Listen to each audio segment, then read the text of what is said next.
Durante los últimos siglos, las corrientes detractoras de la Biblia de la Alta Crítica han catalogado el diluvio como un mito o una leyenda. Pero a través del tiempo, se encontraron contundentes relatos similares en todas las civilizaciones antiguas del mundo. Los egipcios, los griegos, los hindúes, los chinos, los polinesios, los aztecas, los incas, los indios norteamericanos en Groenlandia, todos atestiguan acerca de un diluvio universal. El historiador Beroso del año 300 a.C. cuenta que en los archivos del templo de Marduk en Babilonia se encontraba el relato de un diluvio que había cubierto toda la tierra y que solo un hombre con su familia y algunos animales habían salvado, construyendo un barco por indicación de los dioses que finalmente cayó en el monte de Armenia. Esto, sumado a las evidencias paleontológicas y empíricas que veremos en el transcurso de este documental, demuestran que una vez más, la Biblia nos muestra su confiabilidad histórica. A cuenta de las semejanzas de los relatos sobre una gran inundación, el relato bíblico es único entre los otros, ya que es el único despojado de todo rasgo politeístico, y su énfasis está en la moralidad.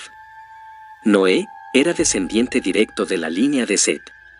Su padre fue Lamec y su abuelo Matusalén. A la edad de 500 años, Noé ya era padre de Sem, Cam y Jafet.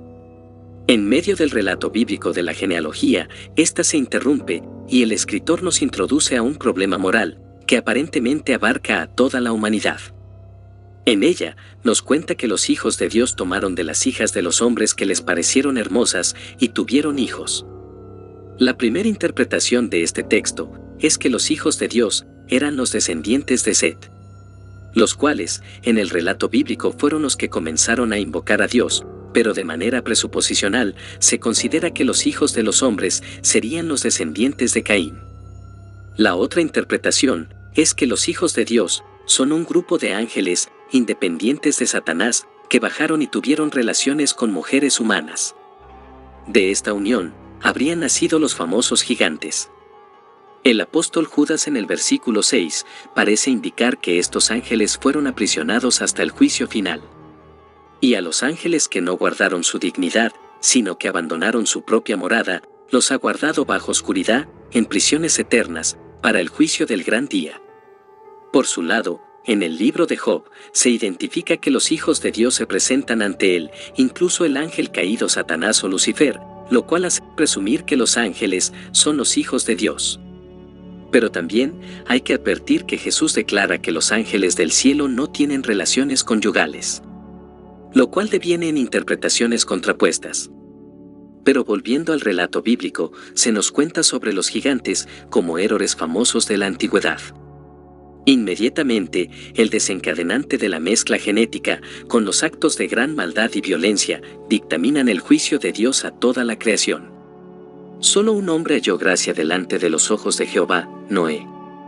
Debido a esto, Dios le advierte que debía hacer una construcción nunca antes vista, una gran arca de madera cubierta de betún, de 150 metros de largo por 30 de ancho y 15 metros de alto, con compartimentos en sus 3 pisos, y una sola ventana de medio metro de ancho y alto. Es allí cuando Dios le advierte que ocurrirá un diluvio. Presumiblemente, el trabajo de construcción le conllevó un gran tiempo, en el cual Dios no encuentra a otras personas justas como Noé. Llegado el tiempo, Dios le da la orden de subir con todo su grupo familiar al arca y esperar 7 días, que es cuando comenzaría el gran diluvio. La razón de la espera es un misterio teológico, pero el número simboliza la perfección en la Biblia.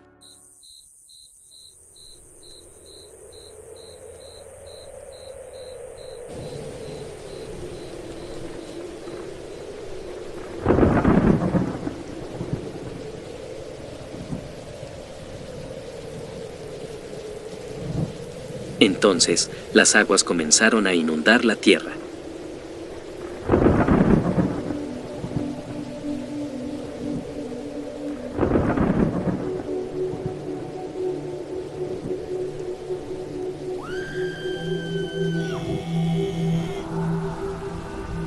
Hay quienes creen que el diluvio fue local, ya que la humanidad no se habría extendido más allá de la Mesopotamia.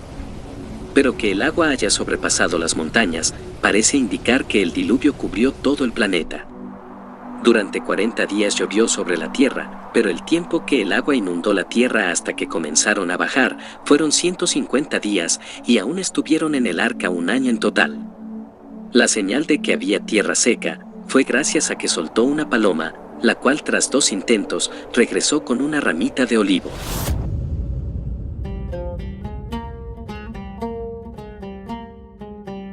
En el siglo XX los arqueólogos han hallado una capa de arcilla sedimentaria, evidentemente depositado por una gran inundación. Esto fue en 20 kilómetros del cuarto del hogar de Noé a 100 kilómetros al norte del río Eufrates. El Dr. C.L. Woolley fue el que más investigó. Debajo de una capa de 2,50 de espesor de arcilla, descubrió reliquias humanas, una ciudad, indicación irrefutable de que estuvo sumergida debajo de mucha profundidad de agua. La sedimentación de arcilla no pudo producirse por una inundación común del río sino por algún diluvio como lo relata la Biblia. En septiembre del año 2001, un equipo de arqueólogos dirigido por el Dr. Robert Bayard descubrieron restos de viviendas humanas en el fondo del Mar Negro al norte de Turquía, a 19 kilómetros de la costa en las proximidades del puerto destino. Estos restos tendrían una antigüedad de 7.500 años. Los especialistas lo relacionan con el relato bíblico del diluvio universal. También Carl Dunbar, paleontólogo especializado en invertebrados, señala: hoy en día cuando los animales mueren, sus cadáveres caen al suelo y al cabo de unos meses sus huesos son arrastrados por animales carroñeros, o si permanecen en el mismo sitio, comienzan a descomponerse bajo el desgaste de los elementos.